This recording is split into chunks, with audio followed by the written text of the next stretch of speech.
ਕੀ ਗੁਰੂ ਜਾਂ ਪਰਮਾਤਮਾ ਪੁੱਤਰਾਂ ਦੀ ਦਾਤ ਦਿੰਦਾ ਹੈ? ਵਾਹਿਗੁਰੂ ਜੀ ਕਾ ਖਾਲਸਾ, ਵਾਹਿਗੁਰੂ ਜੀ ਕੀ ਫਤਿਹ। ਇਹ ਪ੍ਰਸ਼ਨ ਪਹਿਲਾਂ ਵੀ ਅਨੇਕਾਂ ਵਾਰ ਵਿਚਾਰ ਅਧੀਨ ਆਇਆ ਹੈ ਕਿ ਪਰਮਾਤਮਾ ਪੁੱਤਰਾਂ ਦੀ ਦਾਤ ਹੀ ਬਖਸ਼ਦਾ ਹੈ। ਕੀ ਧੀਆਂ ਦਾ ਜੰਮਣਾ ਪਰਮਾਤਮਾ ਦੀ ਦਾਤ ਨਹੀਂ? ਅਖਬਾਰਾਂ ਵਿੱਚ ਵੱਡੇ ਵੱਡੇ ਇਸ਼ਤਿਹਾਰ ਦਿੱਤੇ ਜਾਂਦੇ ਹਨ, ਜਿਸ ਵਿੱਚ ਆਮ ਸੂਚਨਾ ਇਹੀ ਹੁੰਦੀ ਹੈ ਕਿ ਪਰਮਾਤਮਾ ਵੱਲੋਂ ਪੁੱਤਰ ਦੀ ਦਾਤ ਪ੍ਰਾਪਤ ਹੋਣ ਤੇ ਫਲਾਣੇ ਹਾਲ ਵਿੱਚ ਜਸ਼ਨ ਮਨਾਏ ਜਾਣਗੇ ਜਾਂ ਗੁਰਦੁਆਰਾ ਸਾਹਿਬ ਵਿਖੇ ਅਖੰਡ ਪਾਠ ਕਰਾਏ ਜਾਣਗੇ। ਗੁਰਦੁਆਰਿਆਂ ਵਿੱਚ ਅਖੰਡ ਪਾਠ ਸਮਾਗਮ ਦੀ ਸਮਾਪਤੀ ਤੇ ਭਾਈ ਸਾਹਿਬ ਵੱਲੋਂ ਅਰਦਾਸ ਵਿੱਚ ਬਚਨ ਆਖੇ ਜਾਂਦੇ ਹਨ ਕਿ ਫਲਾਣੇ ਪਰਿਵਾਰ ਦੇ ਗ੍ਰਹਿ ਵਿਖੇ ਗੁਰੂ ਨੇ ਪੁੱਤਰ ਦੀ ਦਾਤ ਬਖਸ਼ੀ ਅਤੇ ਪਰਿਵਾਰ ਨੇ ਗੁਰੂ ਦਾ ਧੰਨਵਾਦ ਕਰਨ ਲਈ ਧੁਰ ਕੀ ਬਾਣੀ ਦੇ ਪਾਠ ਕਰਾਏ। ਉਪਰੋਕਤ ਗੱਲਾਂ ਨੂੰ ਦੇਖ ਸੁਣ ਕੇ ਕਈ ਵੀਰਾਂ ਦੇ ਮਨ ਵਿੱਚ ਪ੍ਰਸ਼ਨ ਉੱਠਣਾ ਸੁਭਾਵਕ ਹੈ ਕਿ ਕੀ ਪਰਮਾਤਮਾ ਪੁੱਤਰ ਦੀ ਦਾਤ ਹੀ ਬਖਸ਼ਦਾ ਹੈ, ਪੁੱਤਰੀਆਂ ਦੀ ਨਹੀਂ? ਕੀ ਕਦੀ ਪਰਿਵਾਰਾਂ ਨੇ ਧੀਆਂ ਜੰਮਣ ਤੇ ਵੱਡੇ ਪੱਧਰ ਤੇ ਜਸ਼ਨ ਮਨਾਏ ਹਨ? ਜੇ ਕੋਈ ਮਨਾਉਂਦਾ ਹੈ ਤਾਂ ਬਹੁਤ ਘੱਟ ਸੁਣਨ ਵਿੱਚ ਆਇਆ ਹੈ। ਇਸ ਸਵਾਲ ਦਾ ਉੱਤਰ ਹੈ ਕਿ ਪਰਮਾਤਮਾ ਸਭ ਤਰ੍ਹਾਂ ਦੀਆਂ ਬਖਸ਼ਿਸ਼ਾਂ ਕਰਦਾ ਹੈ। ਕੀ ਪੁੱਤਰ, ਕੀ ਧੀ, ਕੀ ਮਾਲ ਧਨ, ਖਾਣ ਪੀਣ, ਘਰ-ਬਾਰ, ਜੀਓ ਪਿੰਡ, ਭਾਵ ਸਭ ਕੁਝ ਜਾਂ ਸਭ ਬਖਸ਼ਿਸ਼ਾਂ ਪਰਮਾਤਮਾ ਦੇ ਦਰ ਤੋਂ ਪ੍ਰਾਪਤ ਹੁੰਦੀਆਂ ਹਨ। ਦੱਦਾ ਦਾਤਾ ਏਕ ਹੈ, ਸਭ ਕੋ ਦੇਵਨਹਾਰ। ਗੌੜੀ 52 ਅੱਖਰੀ, ਮਹੱਲਾ 5, ਪੰਨਾ 257। ਜੋ ਕੁਝ ਅਸੀਂ ਦੇਖ ਰਹੇ ਹਾਂ ਕਿ ਕਿਵੇਂ ਲੋਕ ਗੁਰਮਤਿ ਤੋਂ ਅਣਜਾਣ ਹਨ ਅਤੇ ਦੂਸਰੇ ਪਾਸੇ ਧਰਮ ਦਾ ਪ੍ਰਚਾਰ ਕਰਨ ਵਾਲੇ ਵੀ ਲੋਕਾਈ ਨੂੰ ਗੁਰਮਤਿ ਬਾਰੇ ਜਾਂ ਗੁਰਬਾਣੀ ਦੀ ਠੀਕ ਵਿਆਖਿਆ ਨਹੀਂ ਕਰਦੇ। ਇਸ ਕਰਕੇ ਅਸੀਂ ਆਪਣੇ ਪੁਰਾਣੇ ਖਿਆਲਾਂ ਦੀ ਪਕੜ ਤੋਂ ਮੁਕਤ ਨਹੀਂ ਹੋ ਰਹੇ ਅਤੇ ਸਾਡੀ ਸਮੁੱਚੀ ਸੋਚਣੀ ਪਛਾਂ ਖਿੱਚੂ ਹੈ, ਜਿਸ ਨੂੰ ਸੱਭਿਆਚਾਰਕ ਔਗਣ ਆਖ ਸਕਦੇ ਹਾਂ। ਕੁਝ ਚਲਾਕ ਲੋਕਾਂ ਨੇ ਇਤਿਹਾਸ ਨੂੰ ਵੀ ਮਿਥਿਹਾਸ ਬਣਾ ਦਿੱਤਾ ਹੈ, ਜਿਸ ਵਿੱਚ ਅਜਿਹੀਆਂ ਗੱਲਾਂ ਘੁਸੇੜ ਦਿੱਤੀਆਂ ਜਿਨ੍ਹਾਂ ਨੂੰ ਗੁਰਮਤਿ ਦੀ ਕਸਵੱਟੀ ਅਨੁਸਾਰ ਮੰਨ ਲੈਣਾ ਅਸੰਭਵ ਹੈ। ਅਸਲ ਵਿੱਚ ਕਈ ਰੌਚਕ ਕਥਾਵਾਂ ਪ੍ਰਚਲਿਤ ਹੋਣ ਕਰਕੇ ਧਰਮ ਦੇ ਨਾਮ ਤੇ ਭੋਲੇ ਭਾਲੇ ਲੋਕਾਂ ਦੀ ਲੁੱਟ ਖਸੁੱਟ ਹੋ ਜਾਣੀ ਆਮ ਗੱਲ ਹੈ। ਜਦੋਂ ਕਿਸੇ ਪਰਿਵਾਰ ਵੱਲੋਂ ਪੁੱਤਰ ਦੀ ਖੁਸ਼ੀ ਵਿੱਚ ਸਮਾਗਮ ਰਚਾਇਆ ਗਿਆ ਹੋਵੇ ਤਾਂ ਕਥਾਕਾਰ, ਰਾਗੀ ਜਾਂ ਢਾਡੀ ਗੁਰਬਾਣੀ ਪ੍ਰਮਾਣਾਂ ਦੀ ਅਢੁਕਵੀਂ ਵਰਤੋਂ ਬਹੁਤ ਜ਼ਿਆਦਾ ਕਰਦੇ ਹਨ। ਕਈ ਵਾਰ ਇੰਜ ਵੀ ਹੁੰਦਾ ਹੈ ਕਿ ਭਾਵੇਂ ਜ਼ਿਆਦਾਤਰ ਪ੍ਰਚਾਰਕਾਂ ਨੂੰ ਪਤਾ ਹੈ ਕਿ ਗੁਰਬਾਣੀ ਦੇ ਸ਼ਬਦਾਂ ਦੇ ਅੰਤਰੀਵ ਭਾਵ ਅਰਥਾਂ ਦਾ ਪੁੱਤਰ ਦੇ ਜਨਮ ਦੀ ਖੁਸ਼ੀ ਨਾਲ ਕੋਈ ਦੂਰ ਦਾ ਸਬੰਧ ਵੀ ਨਹੀਂ ਜੁੜਦਾ, ਪਰ ਰੌਚਕਮਈ ਗੱਲਾਂ ਕਰਕੇ ਪਰਿਵਾਰ ਨੂੰ ਖੁਸ਼ ਕਰਨ ਦਾ ਮਨੋਰਥ ਜ਼ਰੂਰ ਪੂਰਾ ਕਰ ਲਿਆ ਜਾਂਦਾ ਹੈ। ਸਾਲ 1987 ਵੈਨਕੂਵਰ ਦੇ ਇੱਕ ਗੁਰਦੁਆਰਾ ਸਾਹਿਬ ਵਿਖੇ ਸ਼ਰਧਾਲੂ ਪਰਿਵਾਰ ਵੱਲੋਂ ਆਪਣੇ ਪੁੱਤਰ ਦੇ ਜਨਮ ਦਿਨ ਦੀ ਖੁਸ਼ੀ ਵਿੱਚ ਸਮਾਗਮ ਹੋ ਰਿਹਾ ਸੀ। ਪੰਜਾਬ ਤੋਂ ਆਏ ਇੱਕ ਨਾਮਵਰ ਢਾਡੀ ਨੇ ਸੰਗਤ ਵਿੱਚ ਗੁਰਬਾਣੀ ਦੀ ਪੰਕਤੀ ਪੁੱਤੀ ਗੰਢ ਪਵੈ ਸੰਸਾਰ ਦੀ ਵਿਆਖਿਆ ਕਰਦਿਆਂ ਕਿਹਾ ਕਿ ਜਿਹੜੀਆਂ ਮਾਵਾਂ ਪੁੱਤਰਾਂ ਨੂੰ ਜਨਮ ਨਹੀਂ ਦਿੰਦੀਆਂ ਉਹਨਾਂ ਦਾ ਜੀਣਾ ਤ੍ਰਿਗ ਹੈ।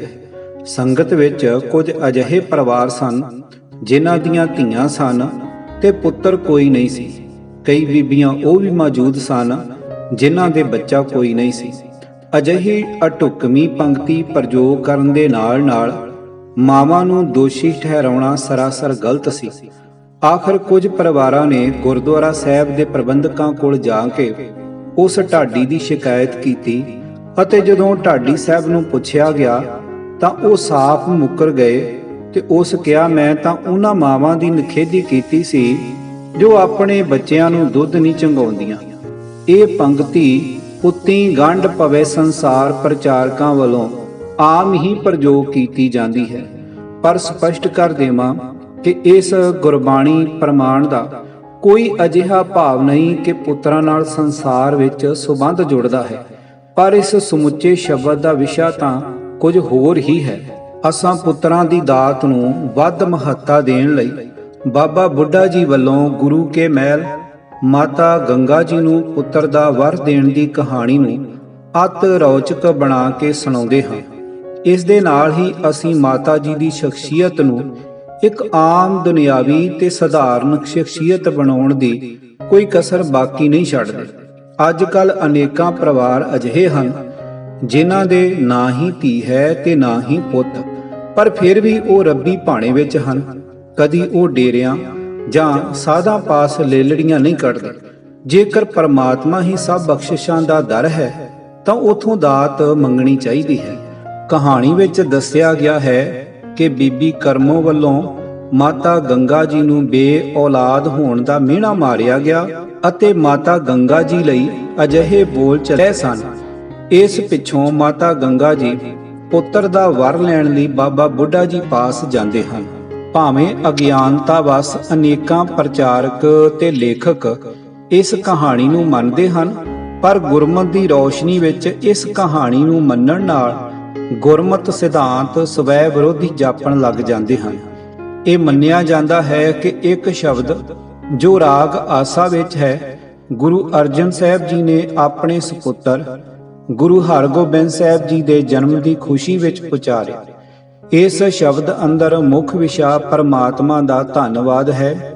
ਸਤਿਗੁਰ ਸਾਚੈ ਦੀਆ ਭੇਜ, ਚਿਰ ਜੀਵਨ ਉਪਜਿਆ ਸੰਜੋਗ, ਉਦਰੇ ਮਾਹੇ ਆਇ ਕੀਆ ਨਿਵਾਸ, ਮਾਤਾ ਕੈ ਮਨ ਬਹੁਤ ਬਿਗਾਸ, ਜੰਮਿਆ ਪੂਤ ਭਗਤ ਗੋਵਿੰਦ ਕਾ, ਪ੍ਰਗਟਿਆ ਸਭ ਮੈਂ ਲਿਖਿਆ ਧੁਰ ਕਾ।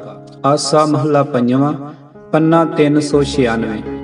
ਇਸ ਸ਼ਬਦ ਦੇ ਪਹਿਲੇ ਬੰਦ ਵਿੱਚ ਗੁਰੂ ਸਾਹਿਬ ਪਰਮਾਤਮਾ ਦਾ ਧੰਨਵਾਦ ਕਰਦੇ ਹਨ ਤੇ ਅਖੀਰਲੇ ਬੰਦ ਵਿੱਚ ਆਖਦੇ ਹਨ ਕਿ ਗੁਰੂ ਨਾਨਕ ਨੇ ਇਹ ਮਿਹਰ ਕਰਕੇ ਪੁੱਤਰ ਦੀ ਦਾਤ ਦਿੱਤੀ। ਗੁਰੂ ਨਾਨਕ ਤੁਠਾ ਕੀਨੀ ਦਾਤ।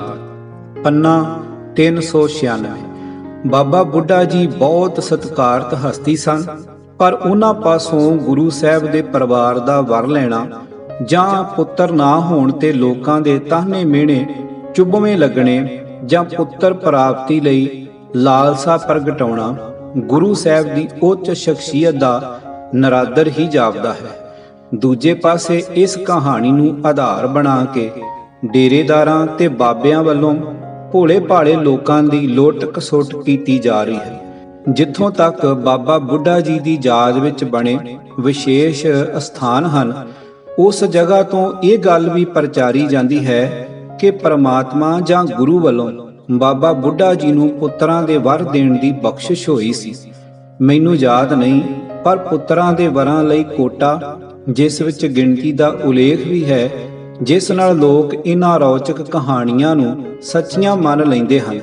ਇਹ ਤਾਂ ਉਹ ਗੱਲ ਜਾਪਦੀ ਹੈ ਜਿਵੇਂ ਅੱਜ ਕੱਲ੍ਹ ਪਹੁੰਚ ਵਾਲੇ ਲੋਕ ਸਰਕਾਰ ਜਾਂ ਮੰਤਰੀਆਂ ਤੋਂ ਗੱਡੀਆਂ, ਟਰੱਕਾਂ ਜਾਂ ਅਨੇਕਾਂ ਵਸਤੂਆਂ ਦੇ ਕੋਟੇ ਲੈ ਲੈਂਦੇ ਹਨ ਤੇ ਅੱਗੋਂ ਚੋਖੀ ਕਮਾਈ ਲਈ ਹੋਰਾਂ ਨੂੰ ਵੇਚ ਦਿੰਦੇ ਹਨ।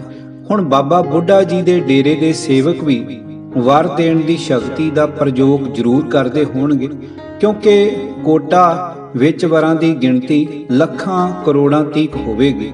ਇੱਕ ਹੋਰ ਕਹਾਣੀ, ਭਾਵੇਂ ਇਸ ਨੂੰ ਵਿਰਲੇ ਲੇਖਕਾਂ ਨੇ ਹੀ ਪ੍ਰਗਟ ਕੀਤਾ ਹੈ, ਕਿ ਮਾਝੇ ਦੇ ਇਲਾਕੇ ਵਿੱਚ ਇੱਕ ਬੀਬੀ ਸੁਲੱਖਣੀ ਹੋਈ ਹੈ। ਉਸ ਦੇ ਕੋਈ ਪੁੱਤਰ ਨਹੀਂ ਸੀ।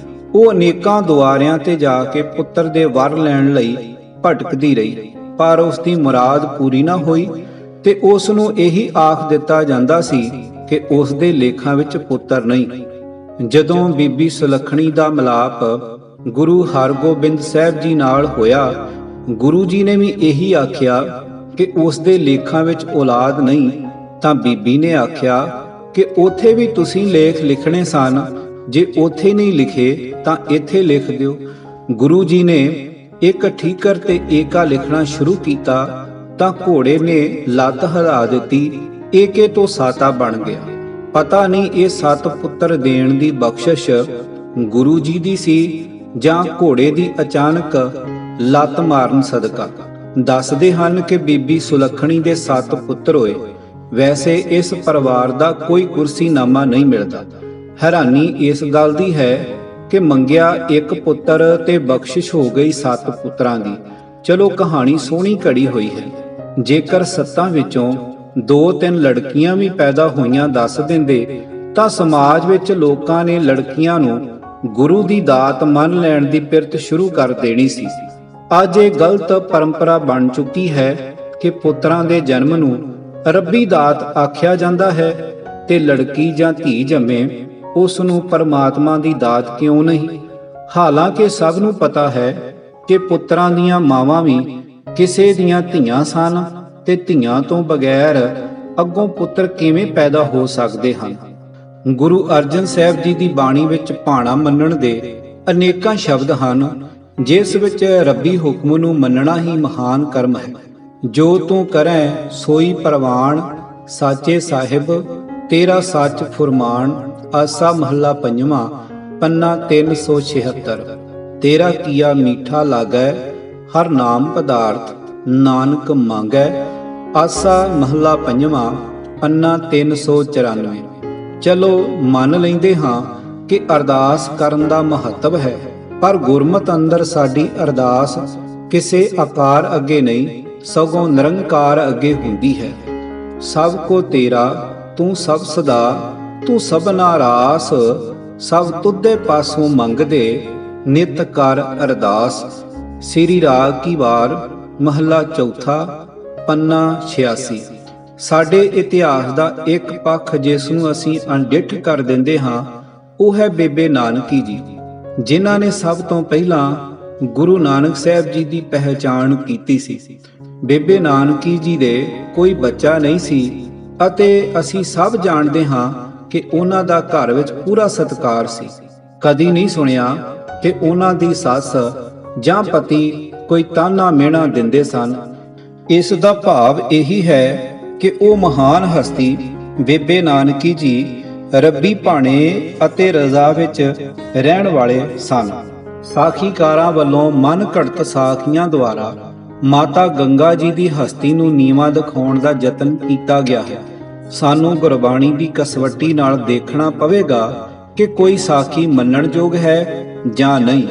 ਕੋਈ ਹਰਜ ਨਹੀਂ ਜੇ ਸਿੱਖ ਨਿਰੰਕਾਰ ਪਾਸੋਂ ਮੰਗਦੇ ਹਨ, ਪਰ ਗੁਰੂਆਂ ਜਾਂ ਮਹਾਨ ਪੁਰਖਾਂ ਤੇ ਇਹ ਦੂਸ਼ਣ ਲਗਾਉਣਾ ਕਿ ਉਹ ਵੀ ਪੁੱਤਰਾਂ ਦੀ ਦਾਤ ਲਈ ਦੁਨਿਆਵੀ ਤੇ ਆਮ ਲੋਕਾਂ ਵਾਂਗ ਲਾਲਸਾ ਰੱਖਦੇ ਸਨ, ਉਹਨਾਂ ਦਾ ਨਿਰਾਦਰ ਹੈ।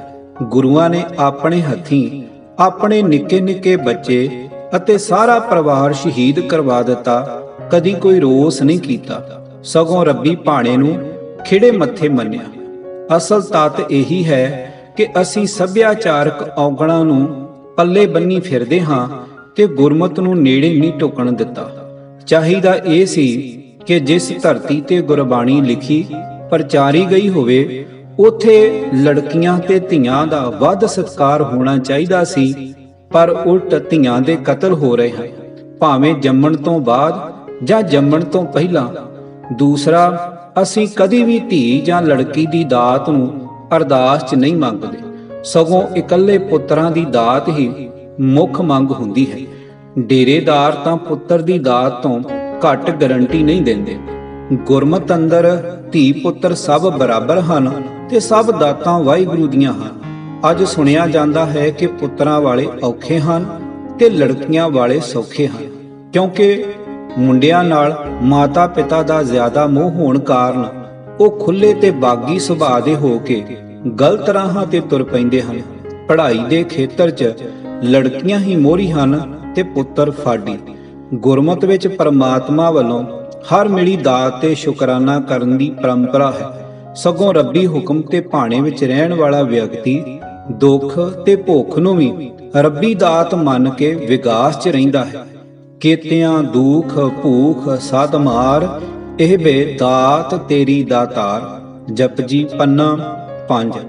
ਅੰਤ 'ਚ ਸਾਰ ਇਹੀ ਹੈ ਕਿ ਜੋ ਕੁਝ ਅਸੀਂ ਹਾਂ, ਸਾਡੇ ਪਰਿਵਾਰ, ਧੀਆਂ ਪੁੱਤਰ, ਘਰ-ਬਾਰ, ਸਭ ਕੁਝ ਵਾਹਿਗੁਰੂ ਦੀਆਂ ਦਾਤਾਂ ਹਨ। ਕੁਦਰਤ ਦਾ ਨਿਯਮ ਹੈ ਕਿ ਧੀਆਂ ਪੁੱਤਰ ਸਭ ਬਰਾਬਰ ਹਨ। ਉਸ ਨੂੰ ਮੰਨ ਲੈਣਾ ਹੀ ਚੰਗੇ ਇਨਸਾਨਾਂ ਦੀ ਨਿਸ਼ਾਨੀ ਹੈ। ਇਹ ਕਤਾਚਿਤ ਨਹੀਂ ਮੰਨਿਆ ਜਾ ਸਕਦਾ ਕਿ ਪਰਮਾਤਮਾ ਪੁੱਤਰਾਂ ਦੀ ਦਾਤ ਹੀ ਬਖਸ਼ਦਾ ਹੈ। ਪਰਮਾਤਮਾ ਵੱਲੋਂ ਕੋਈ ਵਿਤਕਰਾ ਨਹੀਂ ਤੇ ਨਾ ਹੀ ਕੋਈ ਭਿੰਨ ਭੇਦ ਰੱਖਿਆ ਜਾਂਦਾ ਹੈ ਅਤੇ ਧੀਆਂ ਪੁੱਤਰ ਸਭ ਪ੍ਰਭੂ ਦੀ ਦਾਤ ਹਨ।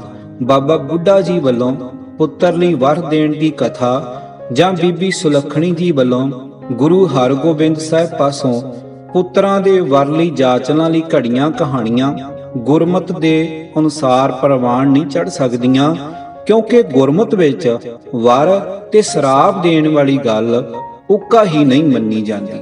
ਲੇਖਕ ਡਾਕਟਰ ਪੂਰਨ ਸਿੰਘ, ਆਵਾਜ਼ ਭਾਈ ਗੁਰਜੰਟ ਸਿੰਘ ਰੂਪੋਵਾਲੀ। ਵਾਹਿਗੁਰੂ ਜੀ ਕਾ ਖਾਲਸਾ, ਵਾਹਿਗੁਰੂ ਜੀ ਕੀ ਫਤਿਹ।